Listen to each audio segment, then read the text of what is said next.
Why is there no activity on the ham radio repeaters near you? Here's some thoughts as a follow-up to a challenge I issued earlier this year. During a live stream, and again on a couple of videos in early 2024, I issued a challenge that said at least once a day, maybe twice a day, key up your local repeater and just throw out your call sign. Now, admittedly, I haven't done this myself as much as I wanted to, but just this morning, about 2 hours ago, I got in the truck and I was driving out to get a breakfast sandwich, and I heard someone else throw their call sign out, and I went back to him, and we had a 10-minute conversation on the W5E well repeater 442.900 in Euless, Texas, which if you guys are in North Texas, turn over and monitor that repeater. That's the one I'm usually listening to if I'm driving around in the area. If I hear a call sign that I know, I will absolutely come back to you. But if I hear a call sign I don't know, I will try to come back to you as well. This is another article I found on Reddit, and the title of it caught my eye. And you can see it was posted 15 hours ago at the time of this recording. And I really like what this person has to say. This is written by The Real Marsupio. A lot of guys in here don't give their call signs. That's okay. That's all right. Whatever. Okay. I'm KC5HWB on Reddit. There are quite a few amateur radio repeaters around me, both on digital and analog. I will go over several days and throw out my call sign on 5 of the local repeaters at different times of day, morning, afternoon, and evening. Evening has been the best results, but it is still once every 10 days I actually get someone. During nets, the repeaters are active, but during non-nets, they're dead. Why do you think this is? So I have a thought on that. We do a DMR net on Wednesdays at 7:30 on our DMR repeater system in Texas, which is not tied to Brandmeister or TGIF or anything else. It is a repeater-only network.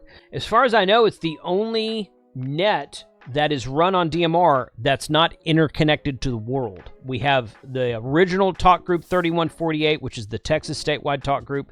We have a net at 7:30 p.m. Central Time every Wednesday night, and the only way you can get into that net is to be near one of the repeaters. All the repeaters are tied together over the internet. They're tied into C bridges, various C bridges here and there. But the only way you can get in there is to be near a local repeater and key up and join the net. And we'll have anywhere from 35 to 40, maybe upwards of 60 check-ins a week. And if you consider that doesn't really include internet-connected hotspots, that's a pretty good number, I think. But it's amazing to me that during the week, there's very little activity on that DMR talk group, even though there's 40, 50, 60 people that'll open it up and key it up on Wednesday night. So I feel your pain. I know a couple of the repeater nets around here the same way. There's a lot of activity on the net. Weekly check-in, you turn the radio off, and they don't turn it back on until next week at the same net time. I try to get people broken out of that. He goes on to write, it is quite embarrassing because I'm trying to get a buddy into amateur radio, and I want to demonstrate its utility, but every time I go to show him, boom, the repeater activity is non-existent. It makes me look like a fool. I know a lot of the guys in the local clubs use HF more, and a percentage of those guys use FT8 exclusively, which I find boring and pointless for every day. Okay. FT8 and HF and repeaters are totally separate things. But okay, I see what he's saying, though. I talk to buddies in other areas, and they say no matter which repeater you key up around them at any given time, someone will always respond, and he kind of leaves it there. So a couple of the responses and replies, a couple of the comments got me. And I especially like one comment because it mentions the repeater challenge that I issued earlier this year. So we're going to read that real quick. But first, let me tell you, if you want to get your ham radio license, go to hamradioprep.com. Download their free app on your smartphone, iOS or Android. Get started for free today. If you decide to purchase the expanded learning lessons on the app or on the desktop, use coupon code of Jason20 to save 20% off of all of their courses. They have over 10,000, I think it's way more than that now, well into 5 figures, number of people licensed through the Ham Radio Prep course. Sign up today and good luck on your test. The very first comment at the top says, people tend not to answer a call sign listening type of transmission. I don't know if that's 100% true. Sometimes it probably is, but I've had people answer me when I don't even say listing. I'll just say KC5HWB mobile. That's all I say. Tells them I'm in the vehicle. And if you're in a vehicle, some of the most fun I've ever had on repeaters is drive times when you're going to and from various places.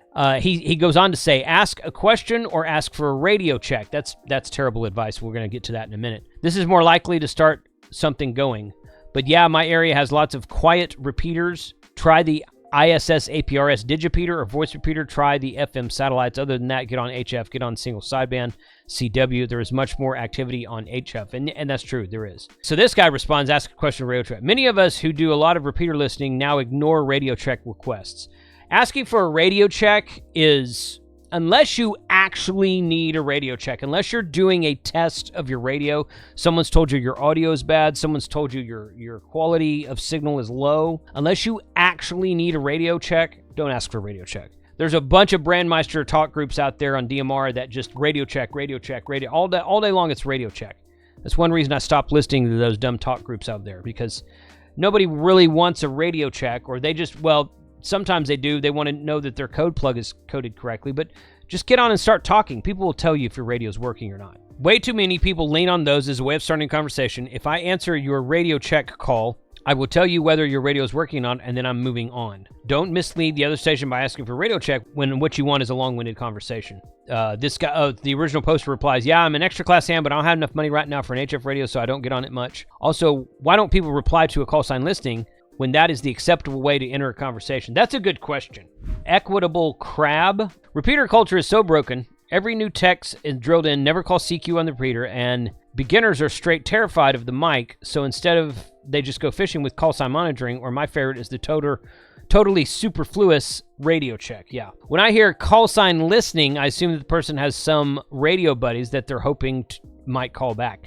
Now, see, I don't agree with that statement. When I hear call sign listing, I assume the person has some radio buddies that they're hoping will call back. No, when someone says call sign listing, if I say KC5HWB listing, I'm putting it out there for everybody. If I have a buddy that I want to talk to, I'll call him. I'll say, hey, Frank, KG5HJ from KC5HWB. Hey, Frank, you're out there. Or just KG5HJ from KC5HWB. So I don't agree with that. I don't think call sign listening should be synonymous with you're looking for someone specific. And then he says, if I hear them call twice, I'll know they just want to talk. Well, you should know they just want to talk anyway. Okay, so I think that's improper repeater etiquette. And not etiquette meaning there's anything wrong with that.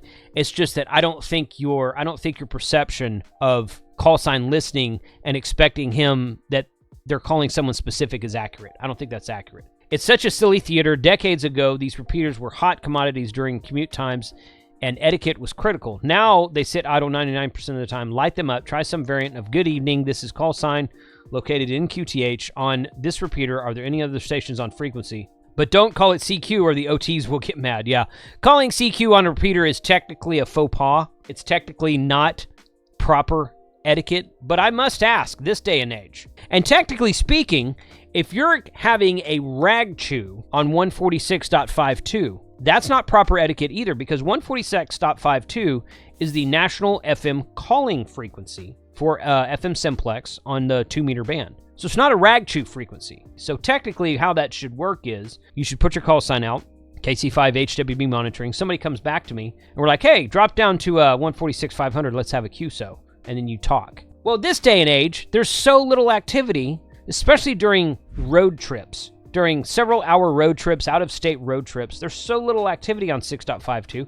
If I hear someone on 6.52, I will strike up a conversation and talk to them for 10 minutes or 15 minutes or an hour if they're in range that long. So I don't know. Technically, calling CQ on a repeater is wrong, but with the lack of activity on repeaters these days, should we forget about that? Should we go away from that? Should we not? I mean, you shouldn't ridicule people anyway. If someone calls CQ on a repeater, the first thing I think of is, well, this guy just got his license. He's not used to using repeaters. Well, that might be a reason to go back to him and say, hey, man, what's going on? KC5HWB here. And then after a 5 or 10 minute conversation, he might start asking you questions. He might recognize that your call sign's older. He might ask you how long you've been licensed. And then you can say, oh, by the way, yeah, we're not really supposed to call CQ on the repeater. It's not a big deal, but some people who are just grouchy and belong on the QRZ forums, those guys might kind of yell at you. But no big deal, because you and I are having a conversation now. This one comment here reply to a comment. Who are these no CQ police and where did they get their radio badges? ? I say get on there and say CQ2 or whatever band, CQ2 or whatever band you like, and cause some of them to speak up and explain why this is forbidden. C lawyers, ugh, the worst. And then KD7TKJ replies, this guy has his call sign on Reddit. What do you know? Don't call CQ on a full quieting FM link, but also don't walk into a room and just shout your own name. If you want us to demo the network for your friends, say so. We might reply to that where a call sign by itself comes off to me as a game. I don't agree with that. A call sign by itself comes off to me as a game, huh? And then the real Marsupio, he replies again. That's interesting because a call sign by itself doesn't come across as a game. And then 4 more replies right here at the bottom. I'm going to open that up. Call sign by itself says to me, you are there if I have traffic for you. In a message handling network sense. No, disagreed. I have no traffic for you, so along with you, we all continue listening, expecting me to dream up some traffic for you based solely on your call sign and no writing prompt seems like a game, yes. Well, maybe to you, but in 30 years of being on repeaters, I've both done it that way and responded to people that way. It sounds like you almost just are looking for trouble, like you're just wanting something to complain about. I don't know. Real Marsupio, again, I guess I don't see it that way. Maybe because I'm an extrovert and I don't have time to make traffic for people. I guess I just don't see it the same way. There's a lot of history in those hills. The relay in American Radio Relay League is a reference to the message handling history. You're talking about a message net. Yeah, you're talking about radiograms. In the early days, we modeled ourselves off of telegraph companies and sent radiograms. AWR still operates a national traffic system. Well, sort of, it operates itself. Although most of the traffic these days is artificially generated. Some club sending welcome radiograms to New Hams mostly. Here's some reading. National traffic system. You're relating throwing your call sign out on a repeater to a national traffic system? I don't think I agree with that. I mean, if that's how you want to look at it, okay, I'm not saying you're wrong, but in 30 years of being on repeaters, I've never looked at it that way. And if I hear someone throw their call sign out on a repeater, I will go back to him. Especially today, where guess what? The whole complaint is, hey, there's not enough activity on repeaters. Here's the good one here. K5SNR. Thank you, Dave. Dave Alvarado, K5SNR. This is perfect advice. I did this in conjunction with the Ham Radio 2.0's challenge to throw your call sign out on a local repeater every day for a week. I don't remember saying every day for a week. I think I said for 2024, but I said it more than one time, so maybe I did say maybe I said, hey, just try it for a week and see what happens. But what I meant was try it for a week, see what happens, and if you get good results, keep going. On my morning and evening commute, I did a variation of good morning, evening, everyone. This is Callsign mobile on my way to work and monitoring. I think in the course of 5 work days, I had 6 or 7 QSOs on the local repeaters. Okay, so 5 work days, 6 or 7 QSOs, you got at least 1 QSO per day by doing that. Basically, if you want to talk to someone, make it obvious that you want to talk to somebody and you'll have QSOs even on dead repeaters. I've already checkmarked the thumbs up, the approving of that post. So, new challenge, guys, or a reiterance of the former challenge. Here it is. Key up your repeater once a day. Your local repeater once a day. If you have more than one good local repeater, key them both up. Key one up in the morning, key one up in the evening. Key another one up in the evening. If you have one repeater, if you're like, man, I don't want to go through all these repeaters, just do it to one. Do it to one, do it to 2 or 3 or 4. Okay, and if you don't want to do it every day, make a point to do it a couple, 3 times a week. I don't do it every day. I was doing it every day for a while, and I did have some QSOs, and then I went out of town, and I came back and had some stuff going on, and I did a lot of traveling during the month of April. I did a lot of traveling. Well, I was out of town for a little bit over a week for Hamvention during the month of May. Since I've been back in town, I've had several repeater conversations. One of the best repeater conversations I had, in my opinion, was 2 days ago when we had some bad thunderstorms, really high winds. We didn't have a tornado touchdown there was one several miles away, but not in my town. We had some high winds, we had thunderstorms, and and this all started about 4:30, 5 o'clock in the morning. Well, by 8 o'clock that same morning, the power had gone out. And it stayed off for 3 or 4 hours, then it came back on for an hour, then it went off for another couple hours, then it came back on, and it did that 2 or 3 times. I used some of my battery stations to kick up my internet and get online, turn the TV on, important things. But the whole time I had an HT sitting right there, and on the ULIST repeater for 42.900, they were doing a welfare check. They did this during the Texas Snowmageddon several years ago. They've done this the last 2 or 3 winters when we've had days of very low temperatures, single-digit temperatures in the Metroplex, which is kind of unusual for North Texas. But they'll do a welfare check. They'll get on there and just say, hey, this is blah, blah, blah, monitoring on the W5 EUL ULIST repeater.